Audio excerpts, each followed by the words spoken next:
حضرت آدم علیہ السلام کی تخلیق اللہ تبارک و تعالی کی قدرت کا عجیب و غریب کرشمہ ہے۔ اس تخلیق میں تمام نسل انسانی کے راز پوشیدہ ہیں۔ حضرت آدم علیہ السلام کی ہستی وہ ہستی ہیں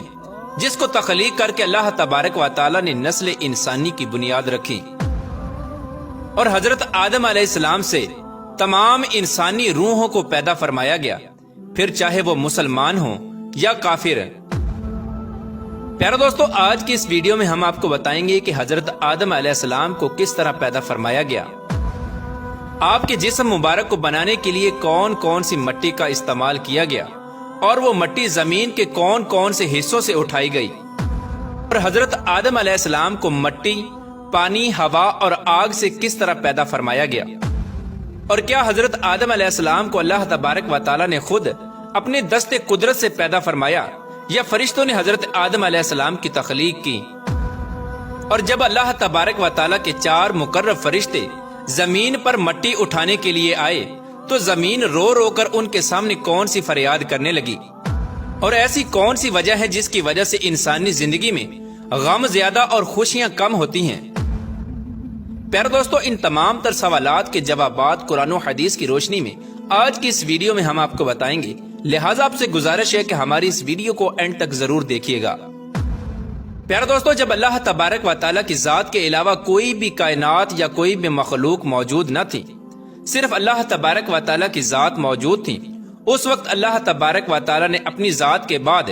سب سے پہلے جس ہستی کو پیدا فرمایا وہ حضرت محمد مصطفیٰ صلی اللہ تعالی علیہ وآلہ وسلم کا نور اقدس ہے۔ اللہ تبارک و تعالیٰ نے اپنی ذات کے بعد سب سے پہلے اپنے محبوب کے نور کو پیدا فرمایا، اور پھر حضرت محمد مصطفیٰ صلی اللہ تعالی علیہ وآلہ وسلم کے نور اقدس سے تمام مخلوقات کو پیدا فرمایا۔ جیسا کہ اللہ تبارک و تعالیٰ کا عرش، لوح، کرسی اور اللہ تبارک و تعالیٰ کے مقرب فرشتے زمین و آسمان اور کل کائنات کو حضرت محمد مصطفیٰ صلی اللہ تعالی علیہ وآلہ وسلم کے نور اقدس سے تخلیق فرمایا گیا۔ حضرت آدم علیہ السلام کی تخلیق سے پہلے زمین و آسمان اور اللہ تبارک و تعالیٰ کے مقرب فرشتوں کی تخلیق ہو چکی تھی۔ ان تمام اشیاء کو پیدا کرنے کے بعد اللہ تبارک و تعالیٰ نے حضرت آدم علیہ السلام کو تخلیق کرنے کا ارادہ فرمایا۔ پیارے دوستو، آپ کو بتاتے چلیں کہ حضرت آدم علیہ السلام کی تخلیق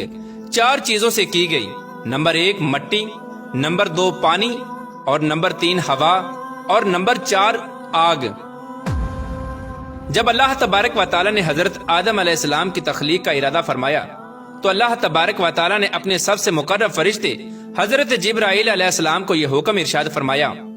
کہ جاؤ اور تمام روئے زمین سے ہر قسم کی سیاہ و سفید، سرخ اور کھاری، میٹھی اور نرم اور خشک مٹی ایک ایک مٹھی اٹھا لاؤ۔ جب حضرت جبرائیل علیہ السلام اللہ تبارک و تعالیٰ کا حکم پا کر زمین پر تشریف لائے اور خاک اٹھانے کا ارادہ فرمایا تو اس وقت زمین نے حضرت جبرائیل علیہ السلام سے مٹی اٹھانے کا سبب پوچھا۔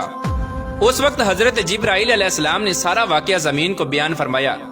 زمین نے عرض کیا کہ میں اس خدا کی پناہ چاہتی ہوں کہ تو مجھ سے مٹی اٹھا کر اس سے انسان بنائے جس کی وجہ سے میرا کچھ حصہ جہنم میں جائے۔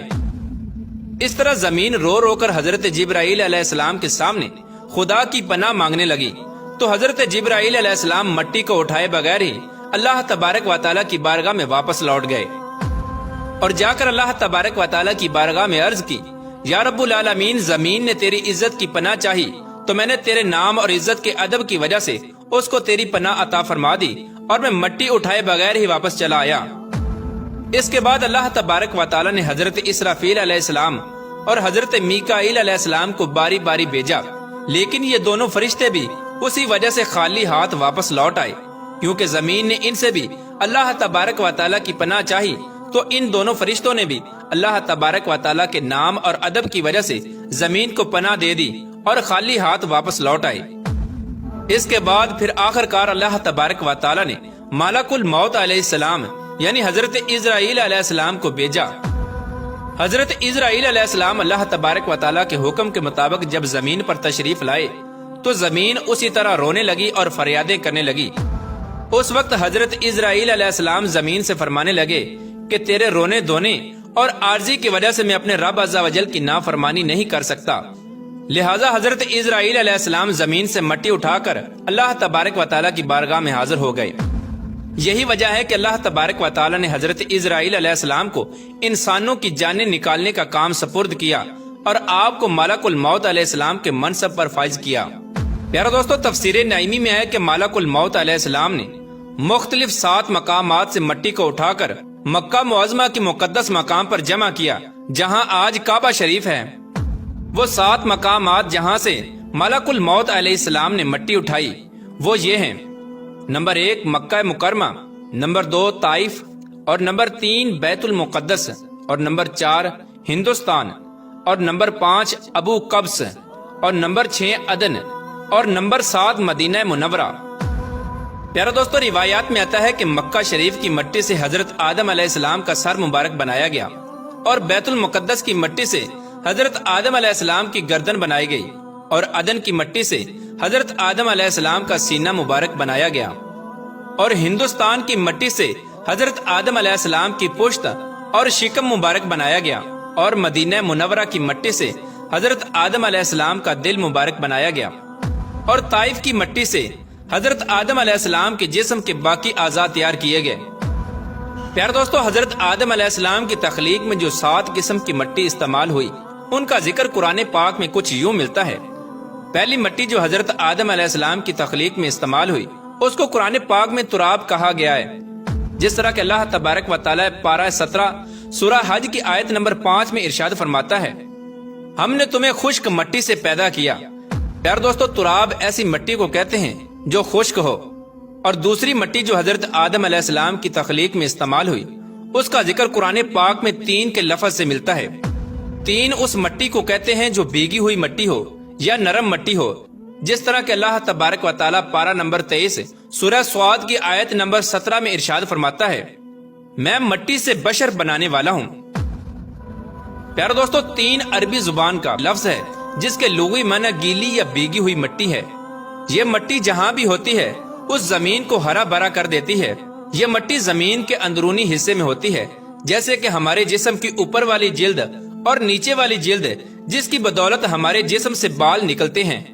اور تیسری مٹی جو حضرت آدم علیہ السلام کی تخلیق میں استعمال ہوئی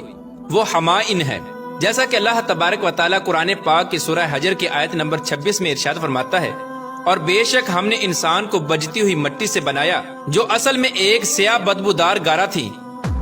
چوتھی قسم کی مٹی جو حضرت آدم علیہ السلام کی تخلیق میں استعمال ہوئی